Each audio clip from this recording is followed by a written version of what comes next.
네, 조금은 보수적인 얘기를 해주신 것 같아요. 2월 시장, 이 보수적인 입장에서 종목별 대응 전략을 세우는 게 중요하다라고 말씀을 해주셨는데 연장선상에서 얘기를 해보도록 하겠습니다. 그렇다면 2월 구체적으로 종목 선택은 어떤 종목에 관심을 갖는 게 좋을까요? 그러니까 지금 이제 어쨌든 이제 투자자분들이 앞에서 이제 이러한 것들을 언급을 해왔기 때문에 좀 관심이 많으실 거예요. 근데 관심이 네. 많으신데, 종목을 이제 기술적 반등이는 종목을 매매를 할 것이냐, 아니면 추세를 돌파하는 종목을 매매할 것이냐, 좀 기로에 놓여 있다고 생각을 하고 있어요. 왜 그러냐면은, 어쨌든 시장 자체가 개인적으로 뭐 올해 증시 1월 달은 안 좋았지만은, 저는 2013년도를 좋게 보고 있는 시점에서, 시장을 떠날 수는 없다는 것이죠. 만약에 시장을 아예 안 좋게 본다라면, 이번 1월 달 장세가 뭐 하락의 시작점이라 그러면은, 뭐, 뭐니 해도 현금 채우겠죠. 현금 챙겨놓고, 일단 도망치고 나서 어느 정도 시장이 확인되고 오는 게 좋겠지만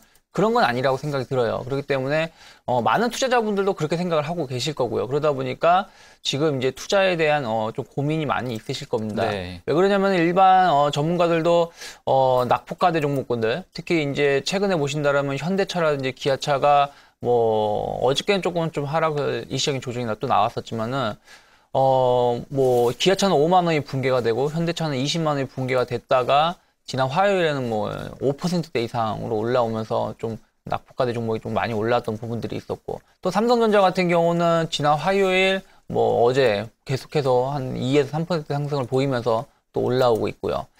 해서 이제, 낙폭과대 종목군들이, 상승 탄력도가 워낙에 좀 크다 보니까, 그럼 이들 종목을 사야 될 것이냐는 고민이 좀 있을 수 있고요. 또, 그게 아니면은 추세 돌파하는 종목군을 사야 될 거는 같은데, 또 이들 종목군에 대한 가격적인 부담감이 또 지금 좀 작용하고 있다는 것이죠. 네. 왜냐면은, 제약주 같은 경우에 좀 예를 든다라면은, 뭐 1월 달에 거의 많게는 한 40%, 3, 40% 저점 대비, 그리고 적게는 한 1, 20% 이상 올라온 상황에서 여기서 더 간다고 매수하기가 좀 겁이 나실 수도 있고요. 또 다른 종목군들도, 좀 고점 돌파를 좀 하려고 했다가 또 생각보다 실적이 좀 안 좋다 보니까, 예를 들어 대표적인 게 좀 약간 음식료 관련된 업종인데, 약간 대상 같은 경우가 실적에다가 이제 실적에 대한, 쇼크가 나왔죠. 그러다 보니까 관련된 음식료 종목군들도 조금 상승세가 좀 꺾이는 모습을 띠고 있었다는 것이죠. 그래서 좀 고민을 하고 계실 것 같은데, 제가 봤을 때는 일단은, 현재로 봤을 때는 일단 기술적 반등은 좀 어떤 좀 끝나지 않았는 생각을 좀 하고 있어요. 그래서,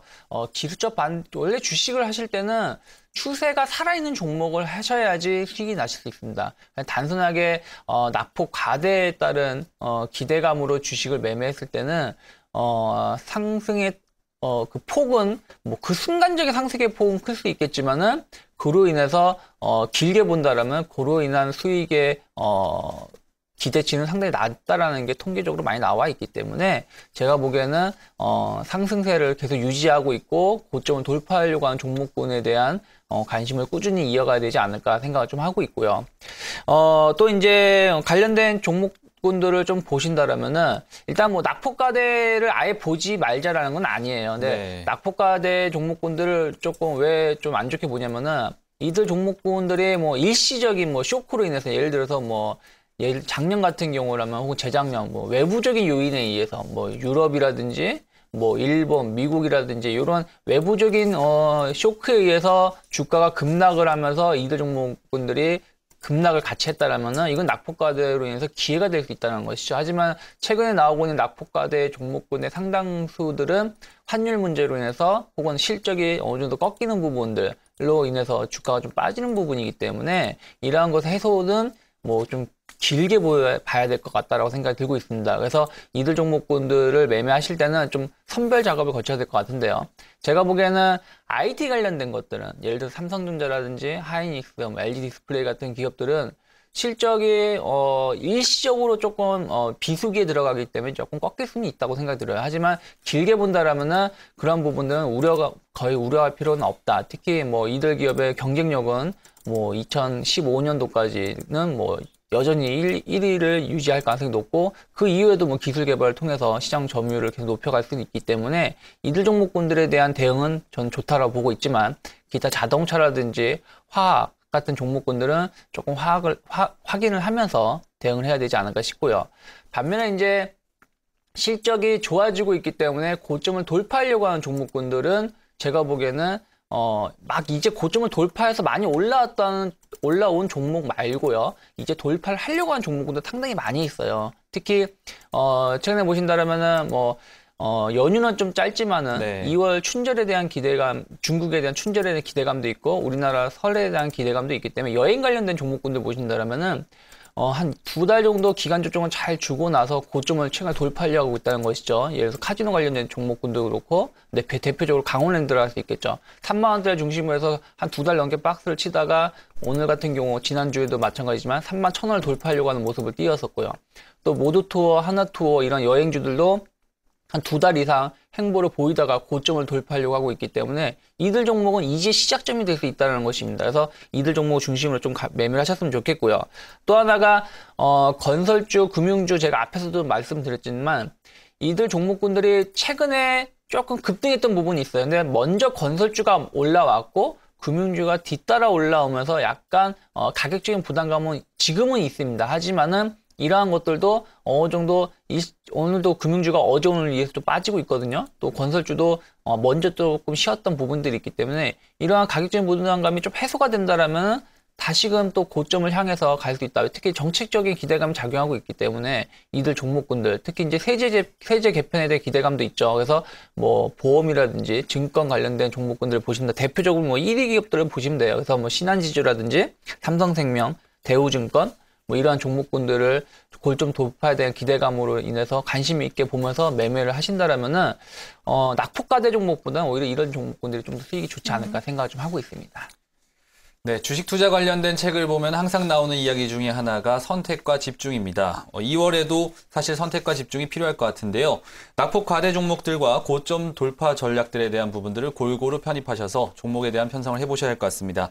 종목은 삼성전자부터 강원랜드까지 제시되었습니다. 잘 참고해보시면 도움이 될 것 같습니다. 마지막 이슈 한번 확인해 보겠습니다. 네, 어제장 우리 시장 반등이 나오긴 했지만 상대적으로 중국과 일본 시장이 더 강한 모습을 보였습니다. 네. 그리고 또 뉴스를 보니까요. 최근 들어서 베트남과 필리핀 등 동남아시아 증시가 또 강세를 보이고 있다고 하네요. 대표님 좀 관련해가지고 아시아 시장 흐름을 살펴봐야 네. 될 타이밍인 것 같아요. 어떻게 보고 계신가요? 계속 이들 국가에 대한 관심이 좀 필요하실 것 같아요. 그러니까 왜 그러냐면은 VIP라고 하면은 이제 좀 그 앞에 국가들 앞에 약자를 이제 그 영어 이니셜의 앞자를 떼서 모아서 얘기를 하는 건데 V는 베트남을 얘기하는 것이고요. I는 인도네시아, P는 필리핀을 얘기하는데 최근에 우리나라가 항상 시장을 얘기할 때 중국 얘기를 많이 하죠. 중국이 경제 지표가 좋아질 것인지 경제 성장률이 높아지는지 그렇다면 우리나라가 거기에 대한 수혜를 입을 수 있다라는 부분들이 작용하고 있기 때문에 계속 중국 얘기를 한 5, 6년째 계속 해오고 있죠. 근데 알게 모르게 최근에는 중국에 대한 비중도 높아지고 있지만은 이쪽 베트남, 인도네시아 쪽이죠. 그러니까 베트남, 인도네시아, 필리핀, 그러니까 인디아 쪽인데 이쪽 관련된 동남아시아 국가들에 대한 비중이 일반 투자자분들이 느끼는 것보다 상당히 빠르게 우리나라에 영향을 미치고 있습니다. 기업들한테. 그래서 이들 기업에 대한 관심이 계속 주목되고 있는데요. 2013년도, 그러니까 작년 후반서부터 계속 이들 기업에 대한 기대감이 상당히 높게 작용하고 있었습니다. 왜 그러냐면은 작년 이제 여름부터 혹은 그 전부터 양적 완화의 기조가 유지가 되고 있었고 작년 여름부터 양적 완화가 급격히 늘어나고 있고 또 일본도 계속 공격적으로 양적 완화를 하고 있는데 이렇게 자금이 풀린 자금들이 예전에는 우리나라라든지 대만 이런 쪽으로 유입이 많이 됐었는데 최근에는 이런 쪽에 동남아 국가의 자금이 유입이 많이 이루어지고 있어요. 그러한 이유가 뭐냐면은 이들 기업이 과거와는 달리 지금 이제 신뢰도가 좀 높아지고 있다는 것이죠. 무슨 얘기냐면은 개혁을 통해서 부패를 좀 척결을 시키려고 하고 있고 또 정치적인 리스크 예전에는 정치적인 부담감이 상당히 많았었거든요. 근데 그런 부분도 어느 정도 해소가 됐고 하다 보니까 이제 외국인 투자자가 이제 이들 국가에 대해서도 신뢰도가 높아졌다라는 것이죠. 그래서 이들 국가에 대한 투자가 활발하게 늘어나고 있다는 부분들이 가장 큰 쟁점이 아닐까 생각을 하고 있어요. 예를 들어서 인도네시아는 요노 대통령이 취임한 이후에 네. 외국인 투자자를 적극적으로 유치를 하고 있고 그로 인해서 뭐 경제 규모가 커지고 있고요. 뭐 작년 같은 경우는 정부의 그러니까 그 사업을 진행하는 여기에 대한 개선에 대한 기대감이 뭐 21위로 중국보다 상당히 높았던 중국은 뭐 2위였거든요. 그래서 이들 기업보다 더 좋다는 부분들. 또 필리핀 같은 경우도 이제 아키노 대통령이 높은 지지도를 바탕으로 해가지고 부패를 척결하고 경제 성장률을 좀 이끌면서 작년 같은 경우는 작년 혹은 뭐 올해도 한 연평균 7에서 8% 정도 성장률 예상하고 있는데 이런 동남아시아 국가의 매력도 높은 이유를 코트라에서 세 가지로 좀 정의를 했었는데요. 첫 번째는 일단은 아직 개발이 많이 안 된 지역이 많아요. 그래서 베트남 같은 경우는 작년에 대림산업하고 SK건설, 뭐 GS건설이 1조 원 단위의 도시 개발에 대한 건설 협정을 맺었던 부분도 있었는데 이렇게 개발할 곳이 상당히 많이 있다는 부분들, 인프라가 많이 구축이 안 돼 있다 보니까 이러한 것에 대한 수요가 높게 작용하고 있고 정부가 지원을 하고 있다는 부분이 긍정적이라고 볼 수 있고요. 두 번째는 이들 국가가 아직도 출산율이 높습니다. 그러다 보니까 경제 인구가 젊어요. 그래서 뭐 평균 나이대가 27세라고 하더라고요. 네. 우리나라 같은 경우는 뭐 30대 중반인데 그래서 그러한 부분들이 풍부한 노동력이 있고 세 번째는 이러한 노동력을 바탕으로 해서 소득이 이루어지는데 대부분이 또 내수에 대한 소비가 많이 이루어진다는 부분들이 긍정적이라는 것이죠. 그래서 뭐 여기에 대한 관심을 가져야 되는데 그렇다고 해서 뭐 이들 펀드를 가입을 하자라는 건 아니에요. 왜 그러냐면 뭐 펀드도 좋겠지만은 오히려 이제 그러한 것을 또 미리 간파를 하고 우리나라 기업들이 여기에 진출한 회사들이 많이 있습니다. 해가지고 이러한 회사들을 좀 관심 있게 본다라면은 올해 이들 국가들의 성장률이 좋게 작용을 하고 긍정적 뉴스가 계속 나온다라면은 이와 관련된 기업들의 주가도 긍정적으로 볼 수 있지 않을까 생각을 해서 거기에 좀 포커스를 맞춰야 되지 않을까 생각을 좀 하고 있습니다. 네, 그렇다면 짧게 한 질문 드릴게요. 관련된 네. 기업들 종목은 어떤 게 있을까요? 네, 일단은 이들 기업의 동남아시아 국가들의 가장 큰 특징은 일단 IT 관련된 섹터가 좀 강하다 생각을 하고 있습니다. 특히 베트남 같은 경우는 뭐 IT의 공장이라고 볼 수도 있죠. 그래서 여기에 우리나라가 뭐 삼성전자 같은 기업들이 LG전자나 기업들이 많이 진출해 있어요. 그렇다면은 여기에 부품을 공급하는 부품 업체들, 특히 디스플레이 관련된 부품 업체들이 수혜를 입을 수 있다고 보고 있습니다. 그래서 삼성전자나 LG 디스플레이, 뭐 하이닉스 같은 거 관심 있게 보셨으면 좋겠고요.